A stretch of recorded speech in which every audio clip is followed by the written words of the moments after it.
comment suivre une réaction chimique par spectrophotométrie. Donc la première chose qu'il faut faire, c'est faire ce qu'on appelle le blanc, c'est-à-dire enlever l'absorbance due à la cuve et à la solution. Donc pour cela, nous allons mettre une cuve avec le solvant dans le spectrophotomètre, comme ceci. Et ensuite, nous allons suivre la procédure donc à l'écran. On clique sur calibration et on n'a plus qu'à suivre la procédure.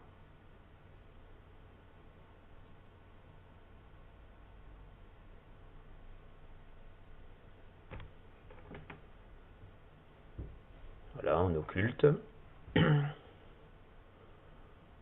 Et ensuite, on va libérer le faisceau et le blanc sera fait.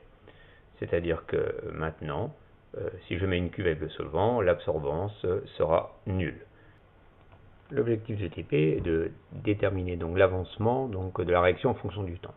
Pour cela, donc, nous allons déterminer la relation entre l'absorbance et la concentration en I2 dans la solution. Nous allons mesurer donc l'absorbance de solution dont on connaît précisément la concentration de I2, ici donc CI2, à une longueur d'onde qu'on a choisie 400 nanomètres. Là, la première solution est à 1,10-4. Nous allons donc procéder à la mesure de l'absorbance pour cette solution. Donc pour cela, nous mettons la solution donc, dans la cuve. Et lorsque la valeur est stable au niveau de l'absorbance, on valide. Et le point va apparaître sur l'écran. Voilà.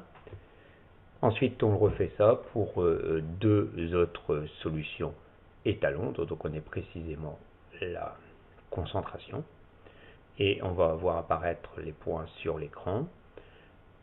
Ces points vont former une droite et donc on va pouvoir ainsi déterminer donc le coefficient de proportionnalité entre A et C et donc la vérification de la loi de Berlambert. Préparation du mélange réactionnel. Donc on va mélanger une solution d'ion iodure incolore à une solution d'oxygéné donc incolore. Progressivement la solution va se teinter due à la formation de I2. Donc il faut verser très rapidement les ions iodure en excès dans une solution d'oxygéné, agiter, mettre dans la cuve et démarrer. C'est là où réside la difficulté donc, du TP. Une fois que l'on a ça, donc on va mesurer l'absorbance de la solution à intervalles de temps réguliers. On va pouvoir ainsi déterminer donc la durée de la réaction. Voilà, on va voir apparaître les points progressivement.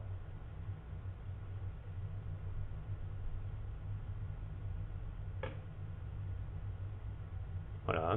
Connaissant l'absorbance et le coefficient de proportionnalité entre l'absorbance et la concentration en I2 dans la solution, on pourra déterminer la concentration de I2 à chaque date dans la solution et ainsi l'avancement de la réaction en fonction du temps. On remarque d'ailleurs que cet avancement n'évolue plus très rapidement, cela signifie que la réaction est terminée, que l'avancement maximal est atteint.